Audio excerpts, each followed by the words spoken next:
Buenos días. En esta ocasión vamos a trabajar el objetivo comparar dos o más conjuntos de datos utilizando medidas de tendencia central, de dispersión y posición para tomar decisiones. Profesora Paola Bon Valdivieso. Correo paola.bon@colegiomariagriseldavalle.com. Particularmente recordemos los cuartiles, ya que estos nos van a servir para hablar de la homogeneidad de los datos y el coeficiente de variación, que es una medida de dispersión. Vamos a analizar la siguiente situación de la página 15 del texto. Un equipo de fútbol femenino necesita una delantera para la cual tiene dos candidatas.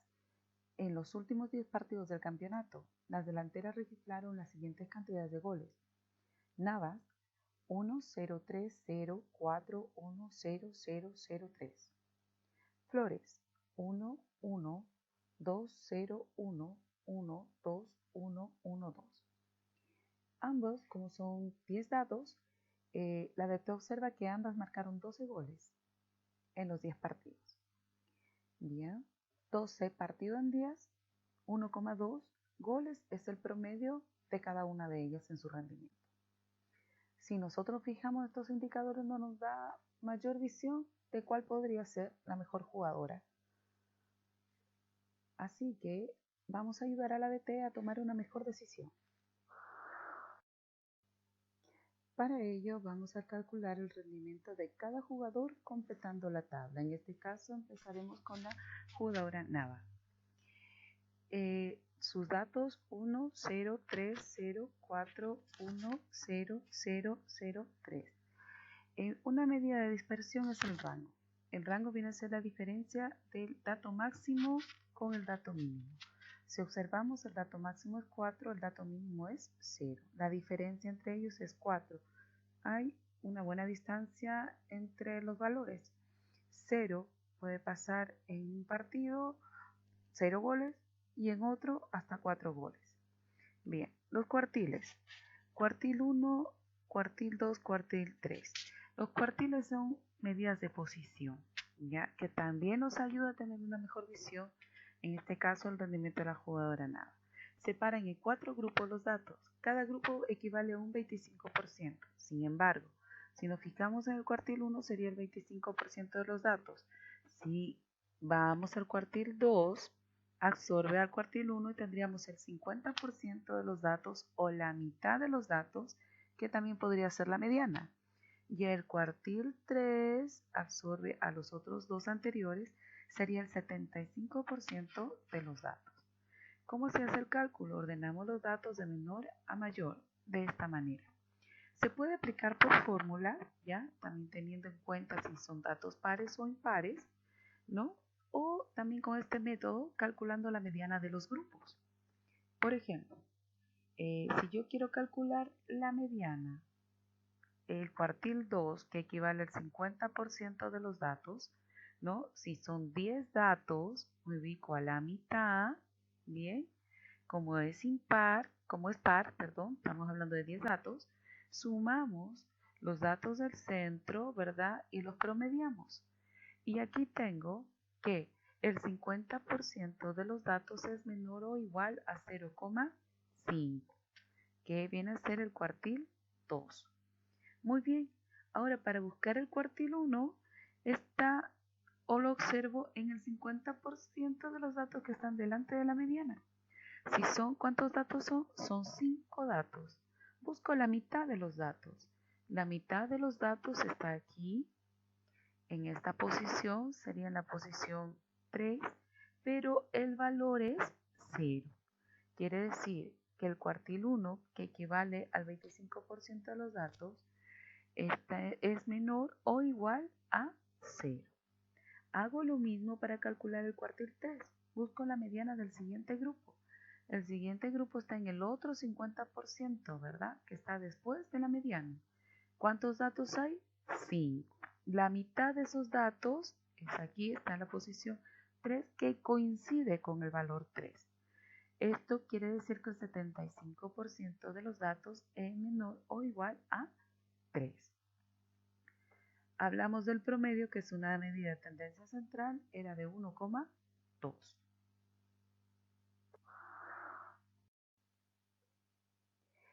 Seguimos entonces aplicando otras medidas de dispersión. La desviación media. Recordando, ¿no? Según la clase anterior, es la diferencia de cada dato con el promedio en valor absoluto multiplicado por la cantidad de veces que se repite el dato o la frecuencia. En este caso tenemos 0 menos 1,2 multiplicado por 5. Y así sucesivamente realizamos la sumatoria y partimos en 10. El valor de la desviación media en este caso es de 1,28. Bien, continuamos entonces con otra medida de dispersión, la varianza. La varianza ya no trabajamos con el valor absoluto, sino trabajamos con la diferencia de los datos con el promedio elevado al cuadrado, multiplicado por su frecuencia. Realizamos la sumatoria de cada dato, ¿verdad? Realizamos la operación en cada paréntesis, sumamos y partimos en 10, la varianza es igual a 2,16. Acuérdense que la varianza nos da como un dato grande porque está elevado al cuadrado. Automáticamente de esta medida se desprende la desviación estándar. Y la desviación estándar es la raíz cuadrada de la varianza. En esta ocasión es de 1,47.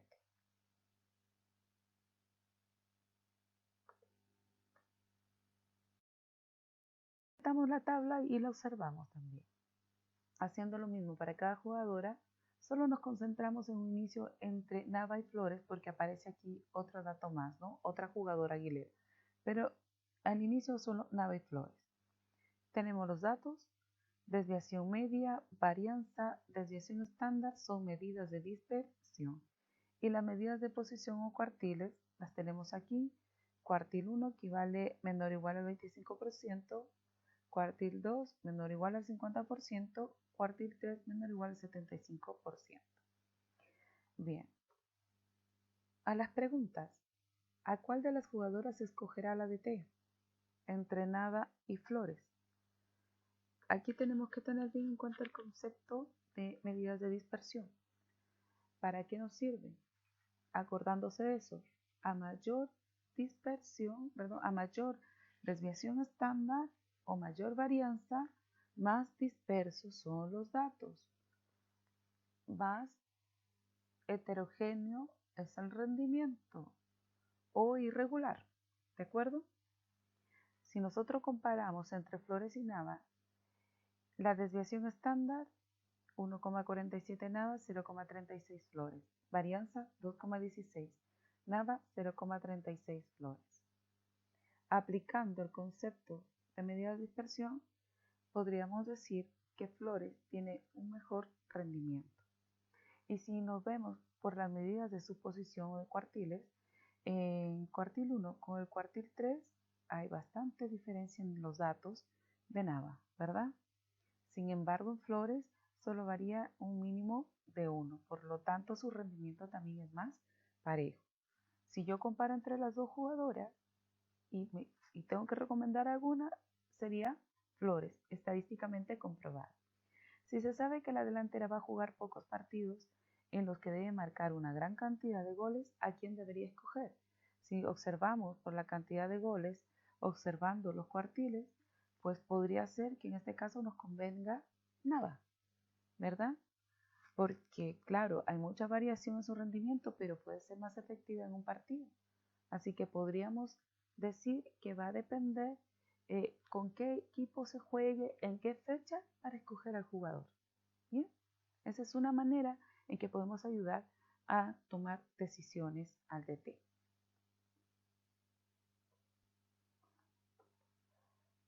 Ahora, que hay una nueva futbolista y estos son sus datos, ¿debería cambiar el entrenador de respuesta?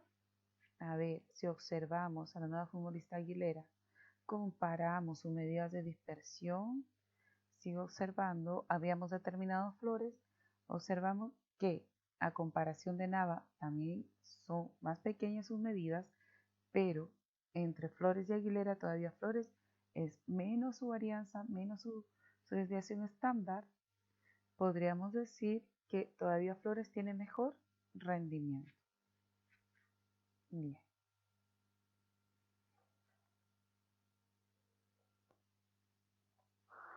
Continuamos. Notar que las tres jugadoras son de alto rendimiento y que muchas veces esto que decimos requiere de un número especial que se llama coeficiente de variación. Claro, viendo la tabla, observando, veíamos que ellas en su medida de dispersión entre Flores y Aguilera, ambas tienen cantidades pequeñas. Para tener una mejor precisión en nuestra decisión, podríamos calcular el coeficiente de variación, que es otra medida de dispersión, una más certera. ¿Cómo se calcula el coeficiente de variación? Desviación estándar dividido con el promedio de los datos, con el valor absoluto del promedio de los datos. Bien, si nosotros tenemos la tabla,